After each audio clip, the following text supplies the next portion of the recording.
അപ്പോൾ ഇന്ന് നമുക്ക് നല്ലൊരു ഈവനിങ് സ്നാക്സിൻ്റെ റെസിപ്പി നോക്കിയാലോ. നിങ്ങൾ എപ്പോഴെങ്കിലും കഴിച്ചിട്ടുണ്ടോ പഴം വെച്ച് കൊഴുക്കട്ട ഉണ്ടാക്കി? ഒരിക്കലെങ്കിലും ഒന്ന് ട്രൈ ചെയ്ത് നോക്കേണ്ട ഒരു ഐറ്റമാണ് കേട്ടോ ഇത്. അപ്പം നമുക്കിതെങ്ങനെ ഉണ്ടാകുന്നത് നോക്കാവേ. അതിന് വേണ്ടിയിട്ട് ഞാനിവിടെ ആദ്യം ഒരു പാത്രത്തിലേക്ക് കുറച്ച് ശർക്കരപ്പാനി ഒഴിച്ചു കൊടുക്കുന്നുണ്ട്. എന്നിട്ട് അതൊന്ന് തിളച്ച് വരുമ്പോൾ അതിലേക്ക് കുറച്ച് തേങ്ങായും പിന്നെ ജീരകവും ഏലക്കായും കൂടെ പൊടിച്ചതും കൂടി ഇട്ടിട്ട് നന്നായിട്ട് മിക്സ് ചെയ്ത് ആ പാനിയൊക്കെ ഒന്ന് വറ്റി നന്നായിട്ട് വരട്ടിയെടുത്ത് മാറ്റി വെക്കുക. അതിനുശേഷം നമുക്ക് വേണ്ടത് പഴമാണ്. ഒരു ഏത്തക്ക എടുത്തിട്ട് നന്നായിട്ട് പുഴുങ്ങിയെടുത്തിട്ട് തൊലിയൊക്കെ കളഞ്ഞിട്ട് അതിൻ്റെ നടുക്ക് വരുന്ന ആ സീഡിൻ്റെ ഭാഗം ഉണ്ടല്ലോ, കറുത്ത ഭാഗം, അതും കൂടി എടുത്ത് മാറ്റുക.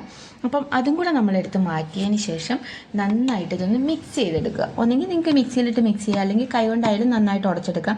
ഇപ്പം നല്ല പഴുത്ത പഴമൊക്കെ ആണെങ്കിൽ പെട്ടെന്ന് ഉടഞ്ഞു കിട്ടും കൈ കൊണ്ട് തന്നെ, അല്ലെങ്കിൽ കൈ കൊണ്ടോ സ്പൂൺ വെച്ചിട്ടോ എങ്ങനെയാണെന്ന് വെച്ചാൽ നന്നായിട്ട് ഉടച്ചെടുക്കുക. അതാണ്. അതിനുശേഷം അതൊരു പാത്രത്തിലേക്ക് മാറ്റുക. പാത്രത്തിലേക്ക് മാറ്റിയതിന് ശേഷം ആവശ്യത്തിനുള്ള അരിപ്പൊടി ഇട്ട് കൊടുക്കുക.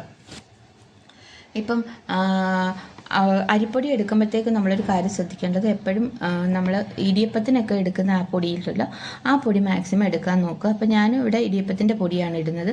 ആ പഴവുമായിട്ട് ആ പൊടി നന്നായിട്ട് മിക്സ് ചെയ്ത് കഴിഞ്ഞതിന് ശേഷം നമ്മൾ കുറേശ്ശെയായിട്ട് നല്ല തിളച്ച വെള്ളം തന്നെ ഒഴിക്കണം. കാരണം എന്താണെന്ന് വെച്ചെന്നാൽ എന്നാലേ നമ്മുടെ മാവും സോഫ്റ്റായിട്ട് നമ്മുടെ കൊഴുക്കട്ടയൊക്കെ നല്ല സോഫ്റ്റ് കൊഴുക്കട്ട കിട്ടത്തുള്ളൂ. അപ്പോൾ അതിൻ്റെ ചൂടൊക്കെ ഒന്ന് മാറിക്കഴിയുമ്പം കൈയിട്ട് നന്നായിട്ട് ആ മാവൊന്ന് സോഫ്റ്റാക്കി എടുക്കുക. സോഫ്റ്റാക്കി എടുത്തതിന് ശേഷം നമുക്കത് കൊഴുക്കട്ടയുടെ ഇതിലേക്ക് മാറ്റിയിട്ട് കുറച്ച് ഫില്ലിങ്സ് വെച്ച് കൊടുത്തിട്ട് എല്ലാം നമുക്ക് അതേപോലെ പരത്തി ഫില്ലിങ്സ് വെച്ച് കൊഴുക്കട്ടയുടെ ഒരു ഷേപ്പാക്കി മാറ്റിയിട്ട് വയ്ക്കാം. അതിനുശേഷം പാത്രത്തിലേക്ക് കുറച്ച് വെള്ളം ഒഴിച്ചിട്ട് നമ്മളത് സ്റ്റീം ചെയ്യാനുള്ള കാര്യങ്ങളൊക്കെ റെഡിയാക്കി വെക്കുക. അപ്പോൾ ഞാനിവിടെ ഒരു ചെരുവം വെച്ച് അതിൻ്റെ മേളിൽ ഒരു പാത്രം വെച്ചിട്ടാണ് അതിനകത്ത് വെച്ചാൽ സ്റ്റീം ചെയ്യുന്നത് കേട്ടോ. അപ്പം പാത്രമൊക്കെ ചൂടായിട്ട് വന്നിട്ടുണ്ട്. അപ്പം നമുക്ക് കൊഴുക്കട്ട എല്ലാം അതിനകത്തേക്ക് പെറുക്കി വയ്ക്കാം.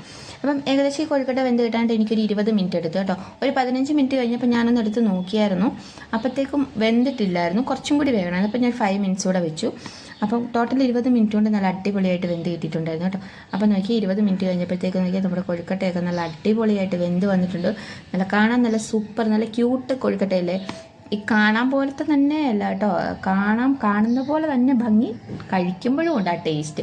അതേപോലെ ടേസ്റ്റാണ്. ഒരിക്കലെങ്കിലും നിങ്ങളിങ്ങനെ ഒന്ന് ട്രൈ ചെയ്ത് നോക്കണം കൂട്ടുകാരെ, ഉറപ്പായിട്ട് നിങ്ങൾക്ക് ഇഷ്ടപ്പെടും. അപ്പം നമ്മുടെ നോർമൽ കൊഴുക്കട്ടേക്കാളും ടേസ്റ്റാണ് കേട്ടോ. അപ്പോൾ എല്ലാവരും ഒന്ന് ട്രൈ ചെയ്ത് നോക്കുക. ട്രൈ ചെയ്ത് നോക്കിയിട്ട് നിങ്ങളുടെ അഭിപ്രായങ്ങളൊക്കെ കമൻറ്റിലൂടെ വന്ന് അറിയിക്കണേ. അപ്പം അതുപോലെ തന്നെ ഈ വീഡിയോ നിങ്ങൾക്ക് ഇഷ്ടപ്പെടുവാണെങ്കിൽ ഒന്ന് സബ്സ്ക്രൈബ് ചെയ്ത് സപ്പോർട്ടും കൂടെ ചെയ്യണേ കൂട്ടുകാരെ. അപ്പം എല്ലാവർക്കും വീഡിയോ ഇഷ്ടപ്പെട്ടെന്ന് വിചാരിക്കുന്നു. അപ്പം നമുക്ക് പുതിയൊരു വീഡിയോയുമായിട്ട് വീണ്ടും കാണാം. ബൈ.